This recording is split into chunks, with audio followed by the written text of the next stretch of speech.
Are you happy? Are you happy right now? And then whatever the answer in your own mind, why?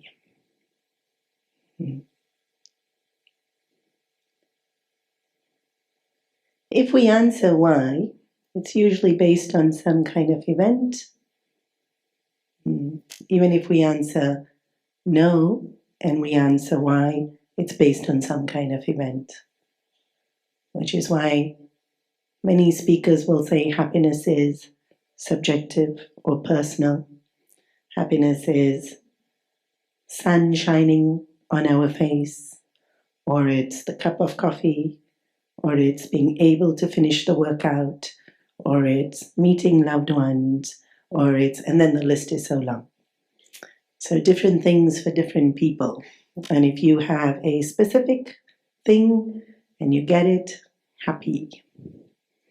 If you Google how to be happy, I did. Google's amazing. It gives you 10 things. And the first one is reduce stress from your life. That's the first one. Reduce stress from your life. Second one was do what you enjoy doing. Not the first one, doing what you enjoy doing. The first one was reduce stress from your life, which is implying, as most of us believe, that it's coming from circumstances.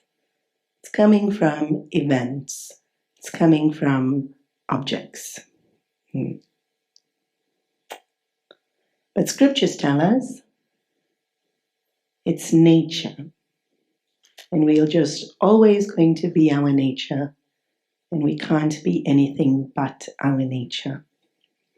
And so, what has the nature of happiness is what we reflected on yesterday. And if I don't say what the nature is of the mind, London will never invite me back.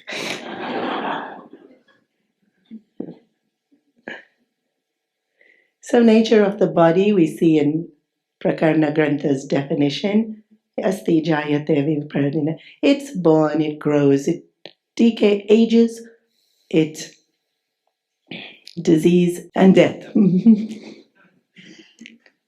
Yeah. But what nature of the body is what it's made up of, elements, right? Basically our body is Prakriti. And Prakriti gets attracted to Prakriti, just very natural. And therefore, we get attracted to food and objects in the world. Yeah. And if we see each other as objects in the world, attracted to that as well. And Prakriti's nature. And to live in harmony with, to all other aspects of Prakriti. And so if we were just at the level of body, we'd be quite harmonious with nature. Nature of mind, what brilliant answers did y'all come up with? Anybody wants to dare? Too big a crowd. Desire. Yes, I can totally understand why you say desire. Mind does run after desire. Lots of desires, flooding our thinking at the level of the mind. But in terms of nature, changing, because even the desires are constantly changing. Puja Gurudev's definition of mind is a flow of thoughts. Flow, just constant changing. I think something and then I only change my mind. Yeah. Should I? Yeah, I'll go. No, don't go. Maybe I should.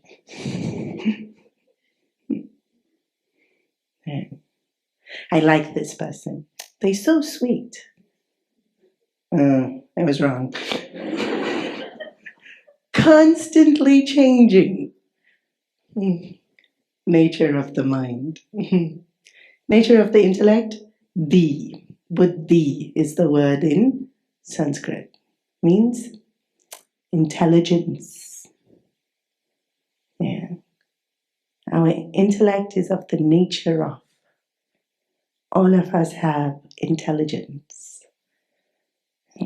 We are intelligent beings. We're emotional beings as well. We're physical beings as well. And we are spiritual beings. So awareness is the nature of.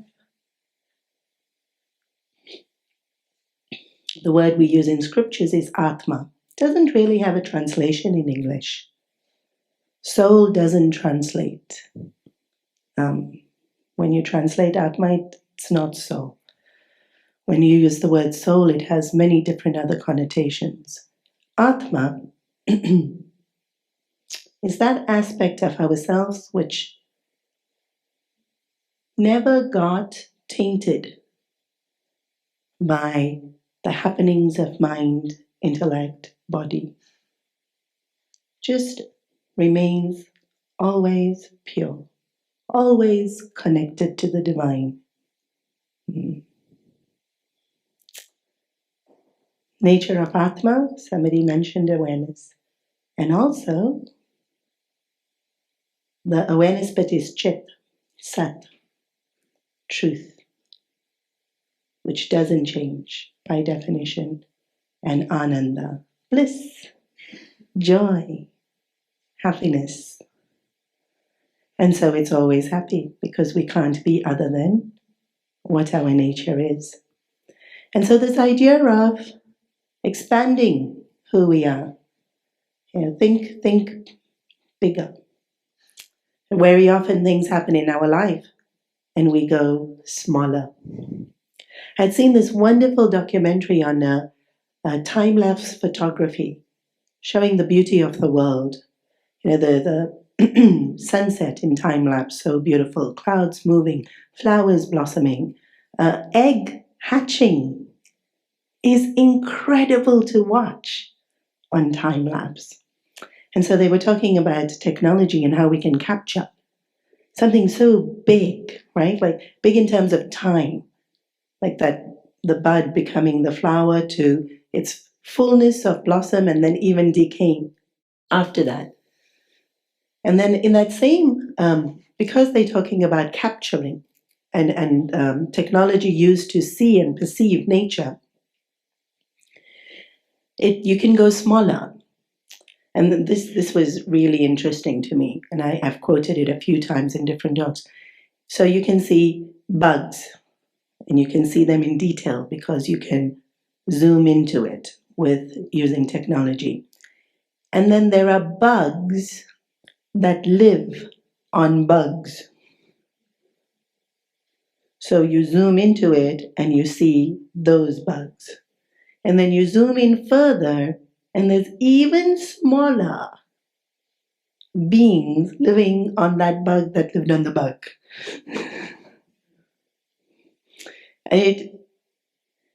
What was fascinating is that they were saying there's an entire world. Like we in our height, we look down and we think that bug is small and insignificant. But in that bug, there's a whole world at a biological level. There's so much happening. And then you can just go smaller, and then you can just go smaller, and then you can just go smaller. And however small you go, there's a whole world happening. That's incredible. Like when the Gita says, Sarvaloka Maheshwara, he is in all worlds, you don't even think of worlds in this sense.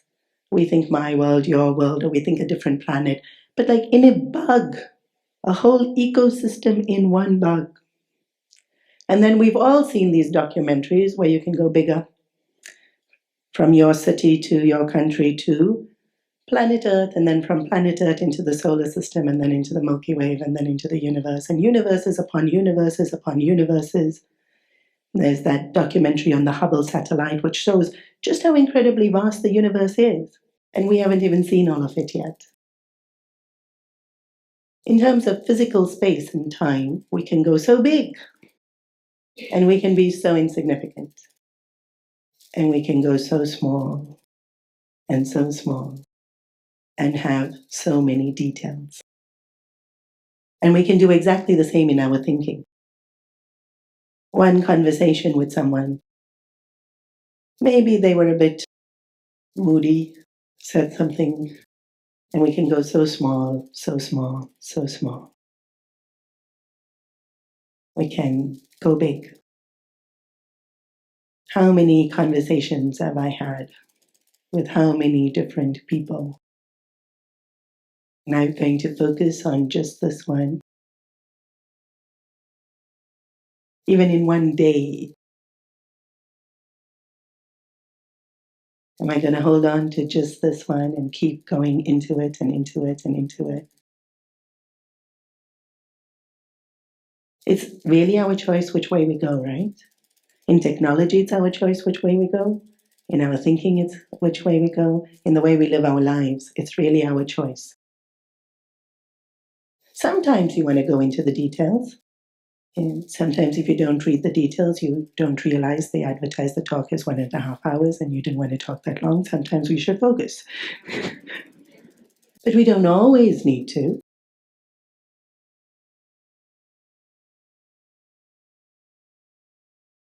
Especially with emotional things. Because emotions come, emotions go, emotions come, emotions go. And how many times have I had this emotion for how many different reasons with how many different people? And even that already makes this one thing. Making the mind like a lake.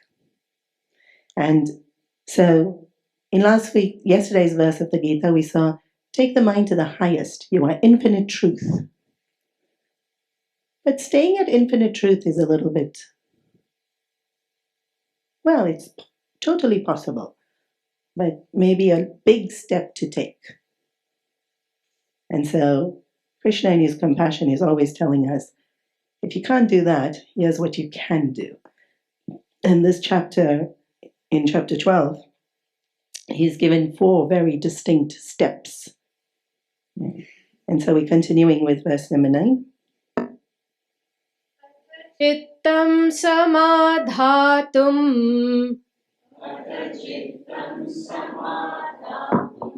na shaknoshi mayi sthiram abhyasa yogena tataha mamichhaptum dhananjaya.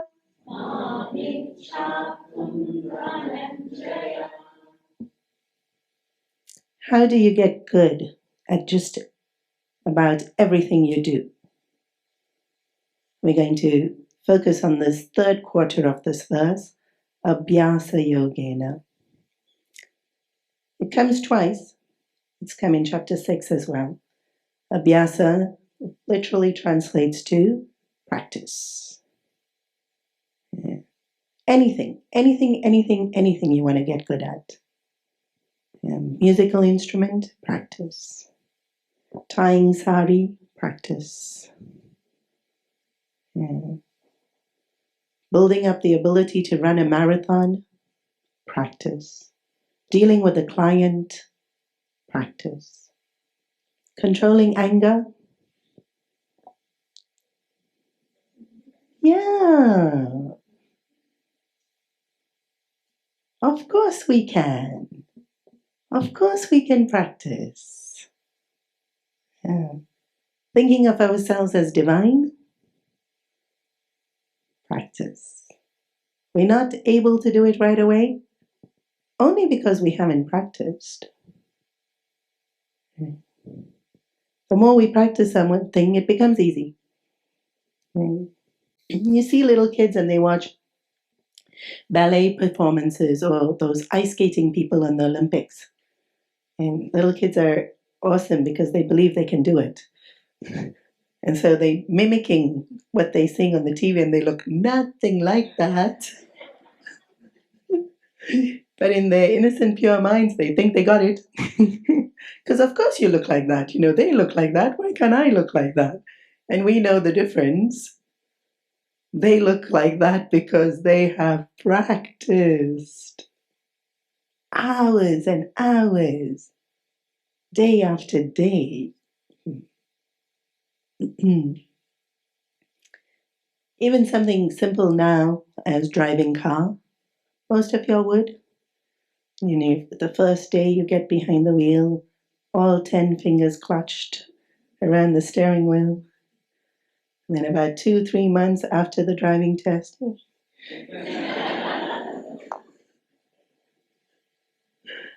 practice, right? When we think of spiritual practice, we think japa, puja, tapas. But actually, knowledge is the treasure given to us by the scriptures, and practice is the key.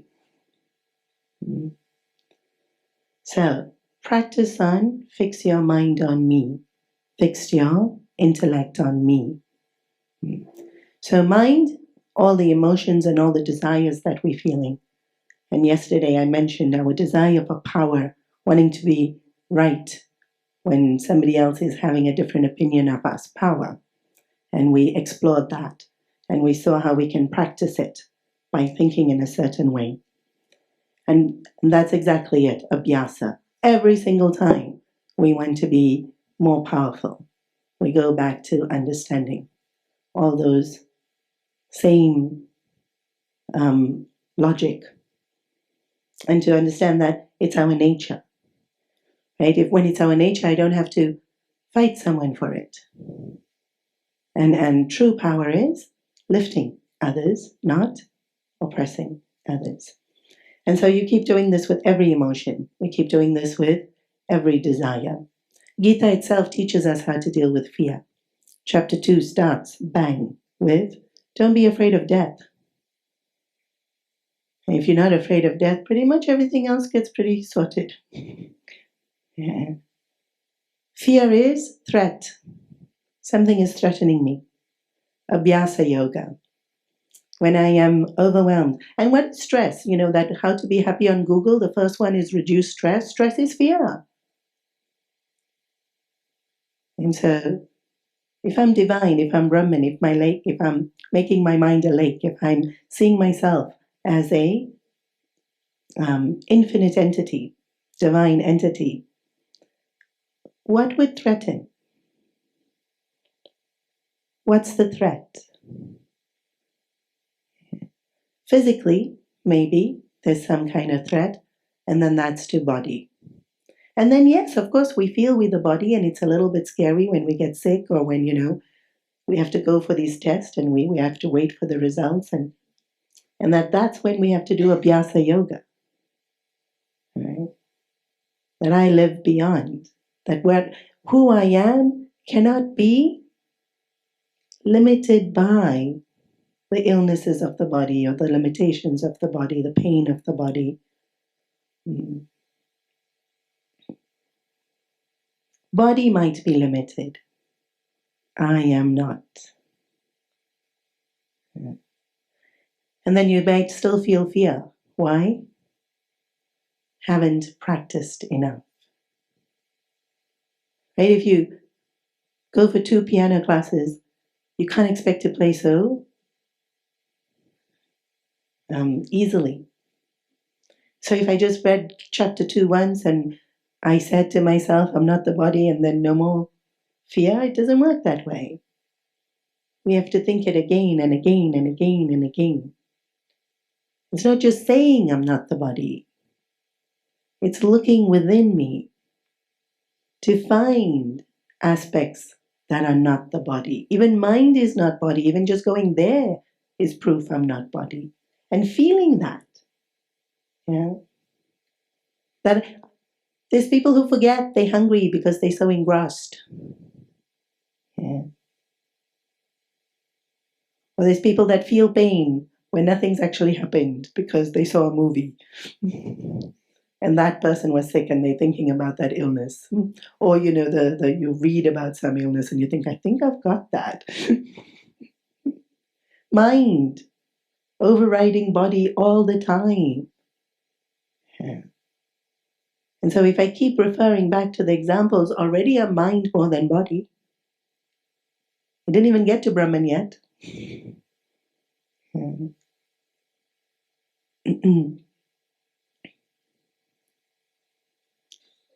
Abhyasa, practice. And if one way of saying it doesn't work, practice another way. Okay. We do that in all things we learn. Okay. And sometimes they're teaching the kids to throw the basketball and they say, stand here, look at it and focus. And sometimes they get so nervous that they distract and say throw, and that's when they get it in. So if what we're practicing isn't quite helping, find another way to do it. And finding another way to do it is in my own thinking process.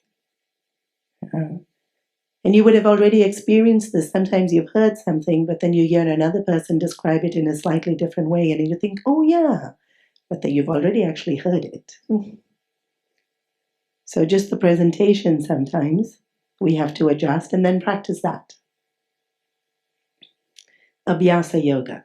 Continuously attempt. Every time I'm scared, attempt what's being said in chapter 2. That I'm so much more than this body. And then maybe the fear is not body, the fear is everyone's gossiping about me, or people are judging me, people will reject me. That threat too, who's that a threat to? Mind, personality. Let's say people are gossiping about you, because at one time or the other they will. Again, we have to expand. Okay. How much gossip has been said about how many people in all periods of time? It's too much. No, this is about me. The minute we do that, remember we're going small. And then, sure, it's hurtful when people say something about us. Okay. We might feel that hurt. Most of us will feel when somebody says something negative. Or worse, it's not even truthful. Yeah. And how often are we going to replay that thought and dissect that thought? Okay. I read, very humorously it was put, that while driving in road rage, somebody rolled down the video and yelled at this person that, you idiot. Zoomed off in road rage. And then this person is, how dare you call me that? I don't want to keep repeating it. Fool. Let's call fool, because, we like fools. Muda Matea, we keeping good company. Then how dare he call me a fool? I'm not a fool. What right does he have to call me a fool? I'll tell him, who's a fool. And then we say it how many times? In the process of all that anger, we've called ourselves a fool at least 10 times by rethinking that thought. Yeah. They said it once and drove off, and we sitting there rethinking that thought. Yeah. So many times, reaffirming the anger and that emotion. Yeah. And so, choice about whether we want to go into details or we want to increase. Yeah. So, hurt of, what's hurt when people are gossiping about us? Our pride? Our sense of self-worth? Let's say it's pride, because I'm a very confident person. Your insults are not going to make me less confident. It's just my pride that's hurt. And from a spiritual point of view, awesome that pride is hurt. We want to get rid of pride. The more we become aware of it and it being hurt, the more we're able to let go of it. abhyasa yogena. Yeah. If it's my sense of self-worth that's being insulted, then immediately, is this my worth? Is what they say about me my worth? Am I going to allow them to determine my worth? What would be my worth? Even if I do absolutely nothing, I'm Brahman. But most of us do some things.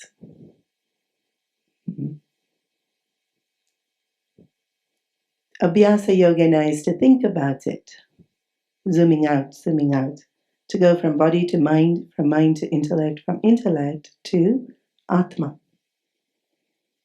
Can the worth of the Atma ever be made less? Can the worth of our intellect ever be made less? Each one, intellect means, buddhi translates to intelligence. Yeah. Nobody else can make it less. And so I'm hurt, they insulted me, okay. But how much I think about it, when I zoom out, it's easier to let go. Yeah. And that's that whole salt in the lake gets diluted and lost. Yeah. So Abhyasa Yoga is that constant taking back to Brahman. Yeah. If we can't reach Brahman, intellectually understand. Yeah. And if it's at the level of body, then even to bring it up to mind is progress. So to lift our thinking, constantly lift our thinking, until we can go to I am Atma. So somebody makes me angry. Why did they make me angry? Because I didn't get what I wanted. Okay. And then at the level of Atma, do I need it? Whatever it is that I wanted? Maybe at the level of body, I'll say I'll need it. Maybe at the level of mind, I'll say I need it. Maybe even intellectually, I might think I need it. At level of Atma? So now why am I angry? Because I wanted it, but I don't need it. So if I didn't get it, it's fine. Yeah. But if at level of mind, I want it and I don't get it, I will definitely be angry. And that's the nature of mind, to have all the varied emotions, and it will change. And so I can stay there, and that's my choice. Yeah. So, Abhyasa Yoga is practice lifting ourselves. And effectively, it's practice being happy. Yeah. If you want to be happy, practice being happy. If you want to be loving, practice being loving. If I want to be loving and I practice rudeness,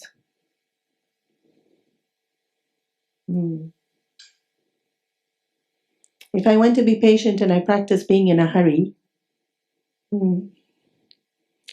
if I practice being in a hurry, I get very good at being impatient. I'm going to get good at whatever I practice. I practice being grumpy, I get so good at it. I practice being happy, I get so good at it. I practice letting go and lifting my thoughts, that's what I get good at. I practice on zooming in and zooming in and zooming in and overthinking and overthinking and overanalyzing and overfeeling, and I get good at it. And so we don't realize we're practicing something or the other all the time. We're already practicing. Whatever we're good at right now, we've practiced.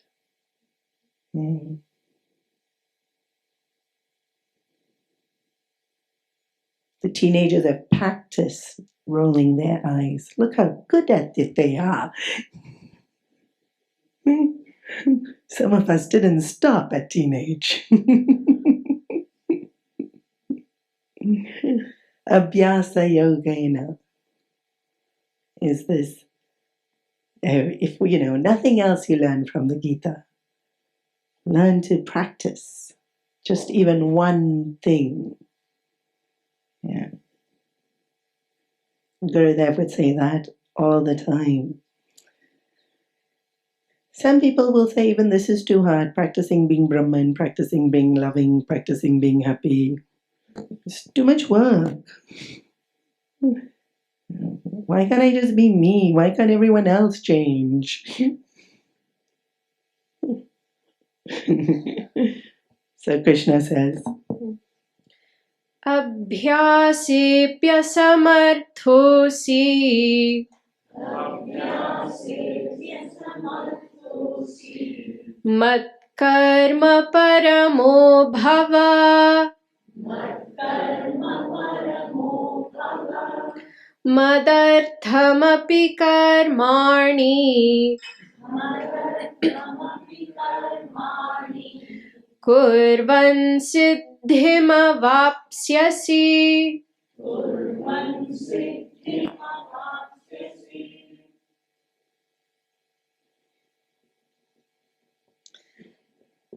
so each of these verses start with, if you cannot do, the prior one. So abhyasa. Then madkarmani is the instruction. The third quarter is the instruction in each verse. Do actions for the sake of me. What does this mean? In the commentary itself, Pujya Gurudev gives the example, a father at the office, filled with the stresses and strains of the job. The boss is yelling, and he's probably thinking, why? Why am I doing this? Just go home. And then he remembers, I have to pay for the school fees and the new iPhone and the love that he would have for the kids and to give them a good life. And so suddenly you put up with the boss because the face of your cute little kid pops into your mind. Annoying boss is in front of you, remembering cute kid. Okay, I will put up with annoying boss. Then really, really tired, 3:30itis. I'm sure you'll all have experienced 3:30itis. That's when we start saying things like, I need my coffee. Gravity starts working really well for the eyelids. But I have to get this done. Face off, cute kid pops in your mind. In today's world, we have it as the screen of homepage on the phone. So you look at it also. Yeah, for him, for her. Let's do this.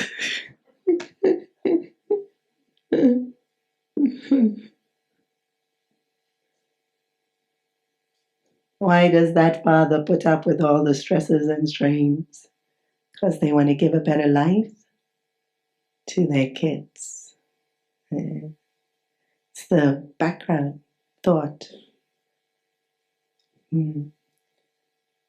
Suddenly makes me so much more resilient, so much more efficient, so much more accommodating. So we already know how to dedicate our actions to someone we love or something we love. Gita is saying, let that love be for the Lord.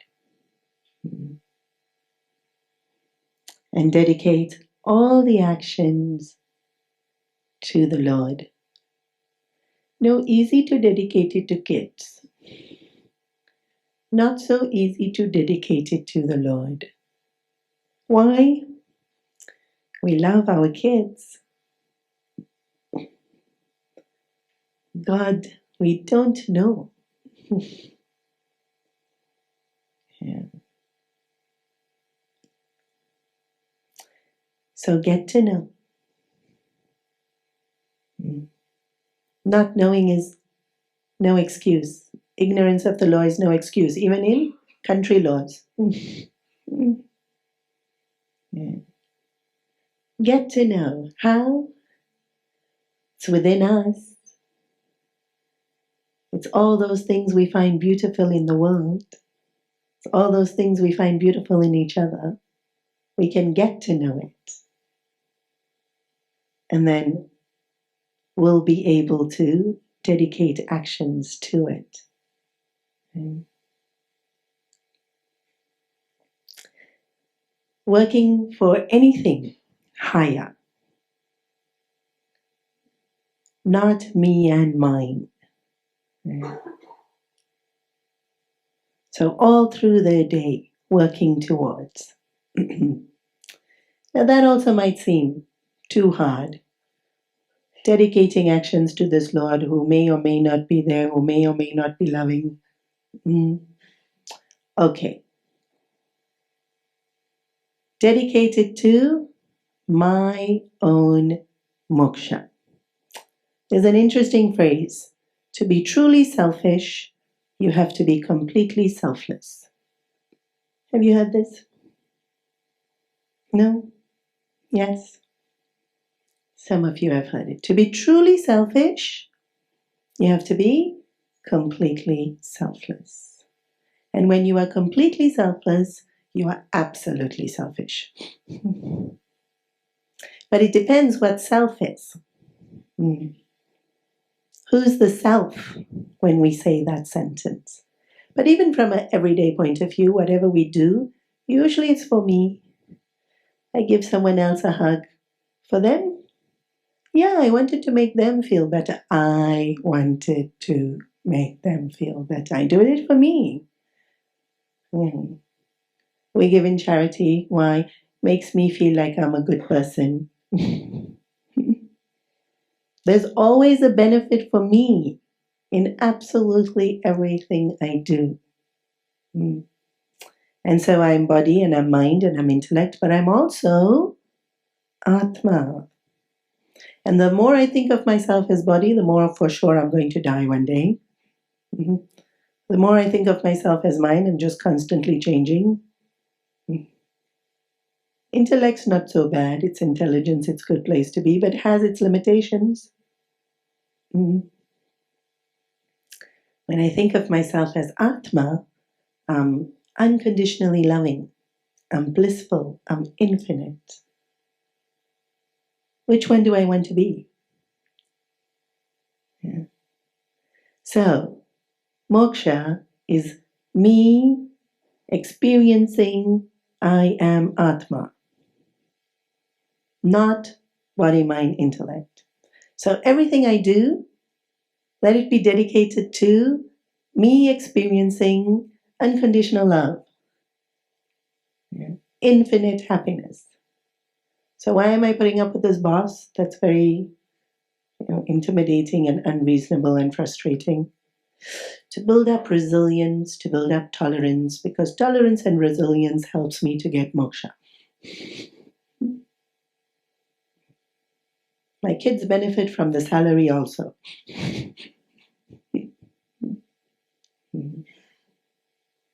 When I'm really, really tired and I have to keep going, why am I keep going? To build up, to get over tamas. Because can't get moksha in tamas. Have to get to sattva to get moksha. So I have to conquer tamas. Why am I listening to this person who I feel is talking too much and total nonsense? To develop compassion, empathy, acceptance. Why? To get moksha. I'm listening to this person ramble on so I can get moksha.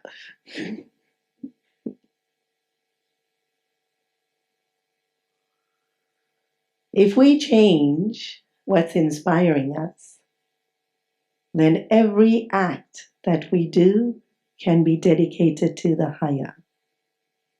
Mm.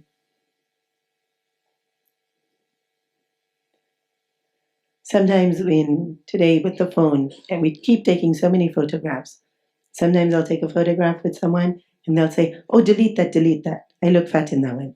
Or I look short in that one. Or like, I don't know how this sometimes works, the looking short in a photograph.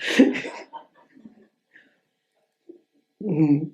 Or while taking the photo, they'll suddenly say, no, I have to stand on this side of you because that's my better side. And I'm very accommodating of all these requests that come along. And then they'll show me the picture and I won't even look. Every time we get so stuck on, I should look so beautiful in this photo. Yeah. Does it matter? Is it going to give me moksha? Is looking good in this picture going to give me moksha? Yeah, the picture's fine. Yeah.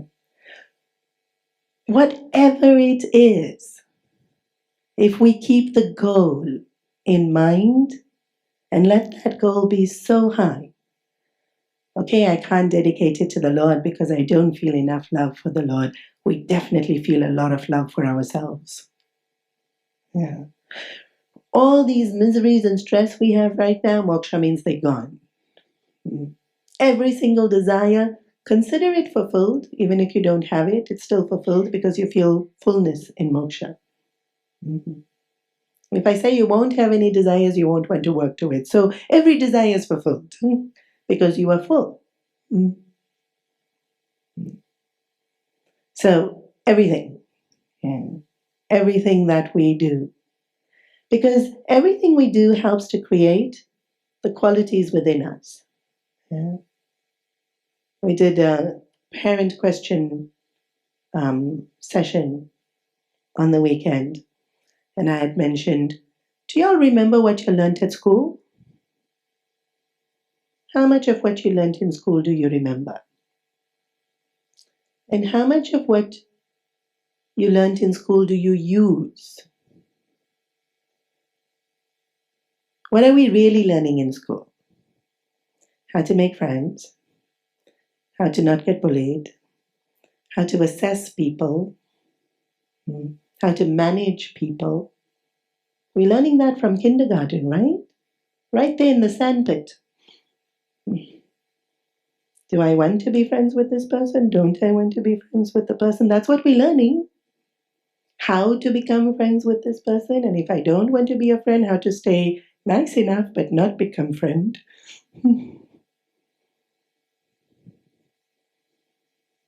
We're learning. In university, when structure's not there, what are we learning? Time management, energy management, resource management. It's not about learning facts and figures. It's about learning life skills, and then more importantly, virtues and values. How to make that friend? Kindness, empathy, acceptance, patience, understanding, encouragement. Quality values.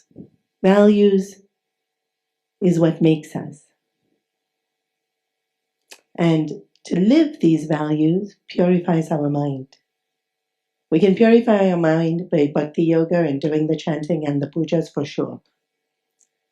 But the real pure mind is the ability to be selfless, the ability to honor and respect others, and even put them before us. And we're only doing this when we have all those virtues. Sometimes I really love you. Really, really, I love you. But I'm too scared. I'm too scared to even say I love you. I'm too scared to stand by your side. And so When I don't have courage, I can't even live in accordance with what I myself love. So the virtues build us up. And from lifetime to lifetime, we are mastering virtues, values. Because when we're born again, everything we studied is zero. You have to learn ABC again, you have to learn 1, 2, 3 again, you have to learn language again, everything you have to learn again. But the values you mastered last life come with you. Each lifetime we're mastering these qualities that make us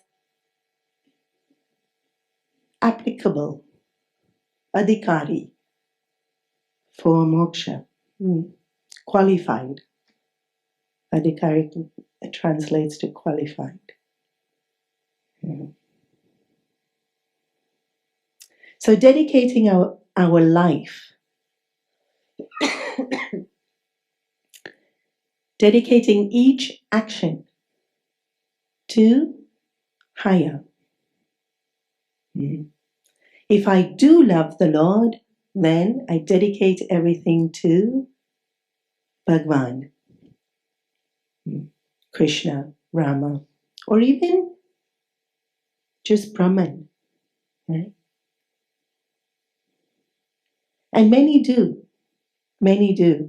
There's that beautiful story of Muktabai in Maharashtra, and she would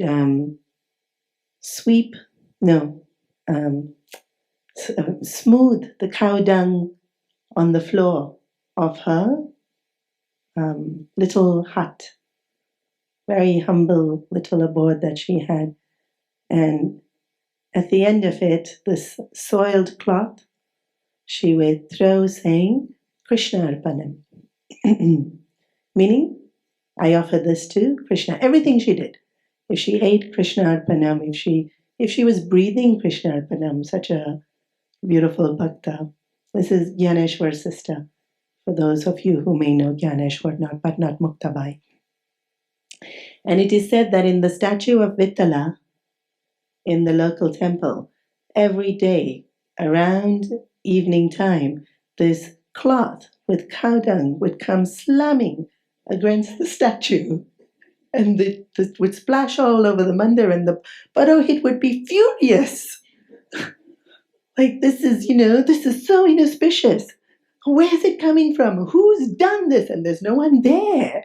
There's no one there in the temple, but every day that Muktabai said, Krishna Arpanam, throwing the cloth away, it would hit straight with that kind of love that it didn't matter what she was doing, Vittala accepted.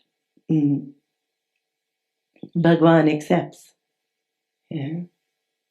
When we have that love, then dedicate it to the Lord of all our hearts. And if we don't, then dedicate it to my freedom from all pain. Yeah. Because to get total freedom from all pain, eventually, slowly, I have to love everyone, accept everyone, respect everyone.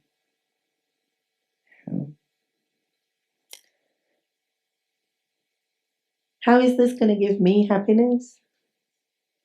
We'll come back to, is it a thing? Is it an event? Is it the nature of body? Is the cup of coffee really giving me my experience?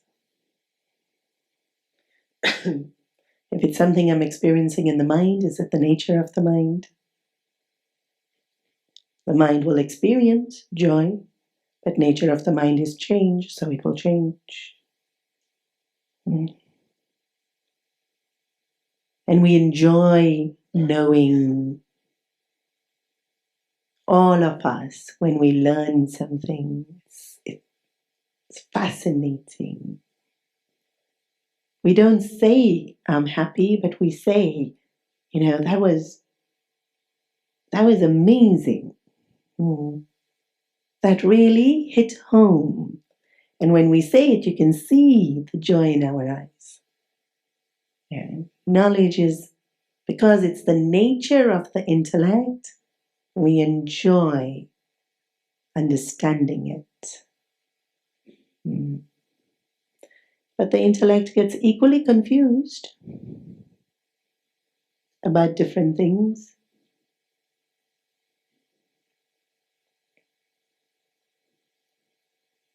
Nature of Atma is already happiness. It's not being created. It's already there. And so every action is working to infinite happiness when I'm working to my own freedom, moksha. Or if I am working for the love of the highest, for Bhagwan, that which I have understood to be Bhagwan is of the nature of happiness. And so dedicating actions to him or her is dedicating actions to infinite happiness.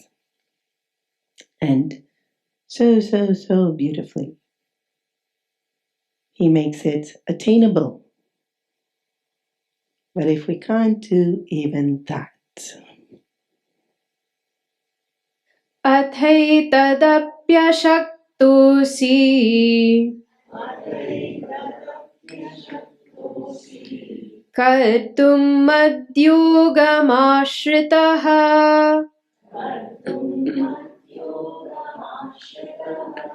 सर्वकर्मफलत्यागम्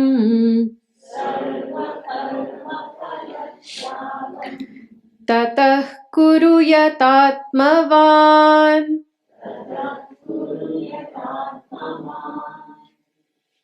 Again, the instruction is in the third quarter. Sarva karma phala tyagam. A lot of you here have already studied the Bhagavad Gita, heard it. Chapter 2, Chapter 3, Chapter 4. Karma Yoga starts with giving up the fruits of actions.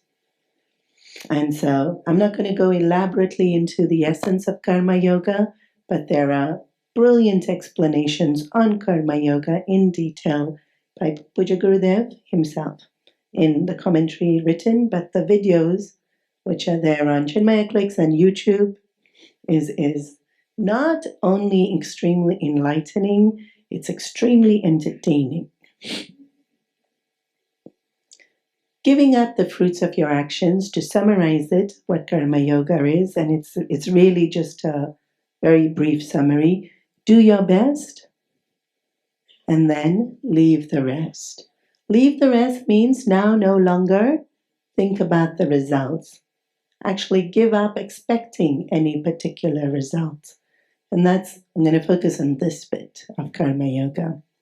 Giving up expectation. I'm sure you've all experienced this. Somebody tells you about a movie and they tell you it's so good. Like it's the best movie that I've seen in the last 5 years. You have to watch this movie. And so you're all excited and you watch the movie and then you think, Or maybe somebody told you about the new restaurant. What's a new restaurant in London? And it's so good. Usually, I'm not even able to describe. They'll say the lettuce was fresher than any other lettuce. I know, lame, right? But I can't think of anything. And then off you go to the restaurant. And it's okay, it's not bad. And why? Why was it just okay? because we built it up so much in our head. And then the actual place won't meet it. If we had just gone, chances are we would have enjoyed it. But we build it up too much. And then we make being happy difficult. Because when we build it up too much, it's unrealistic. Yeah. So now we've made happiness difficulty. Gurudev has that quote, those who make appointments with the... Wait, I'm not saying it right. Get disappointed, right? Those who make appointments with the future get disappointed. Appointments with the future when we build it up too high. Really sweet romantic story. Before World War II, a young girl and young boy fell in love, started planning their wedding. Her parents disapproved. So he courted not only the girl, he courted the parents. And after a year of showing his sincerity, the parents agreed to the marriage. Finally, with their blessings, and sweet that he didn't want to marry without their blessings. Finally, when they agreed, World War II broke out, and off he was shipped. But before he left, he thought, at least let us get engaged. When I come back, we'll get married. So they had a beautiful engagement, took lots of pictures. He took some of the pictures with him. She kept some of the pictures with her. And they were so looking forward to being reunited. Unfortunately, she meets in this terrible accident where the glass cuts into her face and goes somewhat deep even into her brain, causing her to lose some of the control of the muscles that help us have the different expressions on our face. When she wakes up in the hospital, she sees her parents crying and she thinks, this is not good. And then when she sees herself in the mirror, and she now has scars and bruises all over her face, and she doesn't have that same smile that she used to have, she thinks, I can't hold him to marry me. This is not the person he got engaged to. So she writes him a letter saying, the engagement's off, and I wish you find someone that truly loves you, all this wonderful praise, and says goodbye. She, of course, is heartbroken because she still loves him dearly. So he keeps writing to her. She doesn't read the letters. She tells the mother, no, he has to let go of me. I have to learn to let go of him. And I don't want to be constantly reminded. It's too painful. After his term in the war was over, he comes back and he comes to visit her.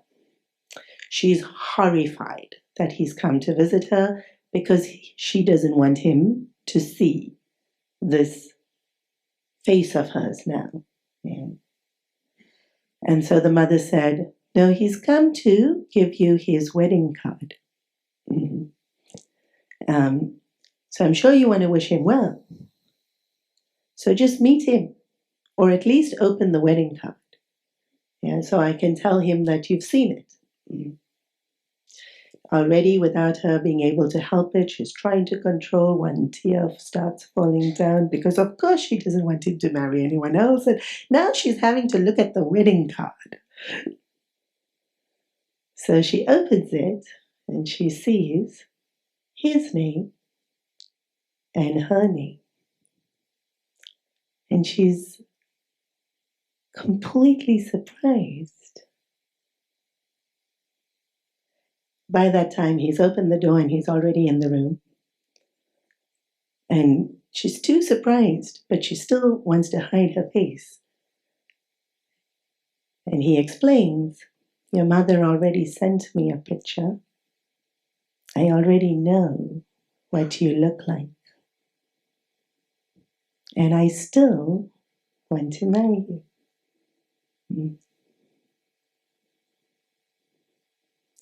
Her expectations that he was not going to marry her could have ruined her entire life, his entire life. Why just not find out what's there? Of course, the story could have gone very differently. She could have expected that he's going to love her no matter what. And he could have come back and said, oh.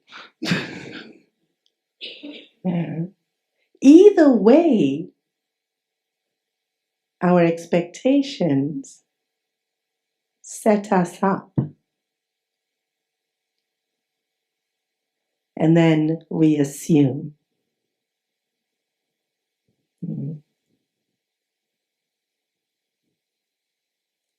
We can't be happy with something that's not real.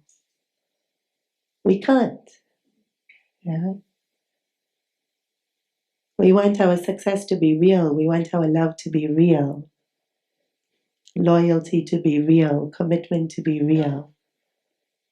Okay? In expectations, we're not seeing real. And so even though this verse, the essence of karma yoga is only about I did the action and now I see the result, we constantly daydreaming results. And like this beautiful young girl, so what if there was God? She daydreamed, he'd hate her. We don't even daydream nice things sometimes. Okay.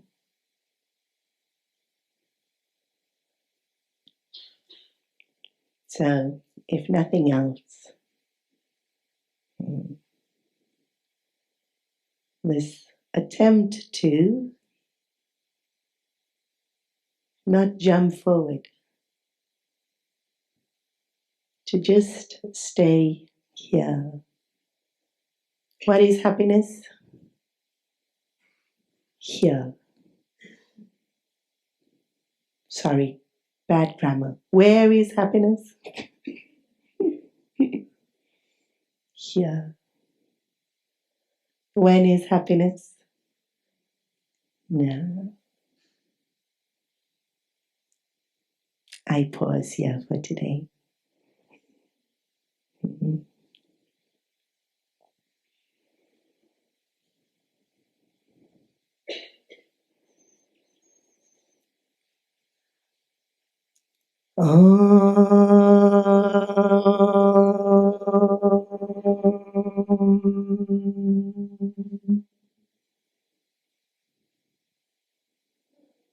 Purnamada Purnamidam Purnat Purnamudachyate Purnasya Purnamadaya Purnameva Vashishyate.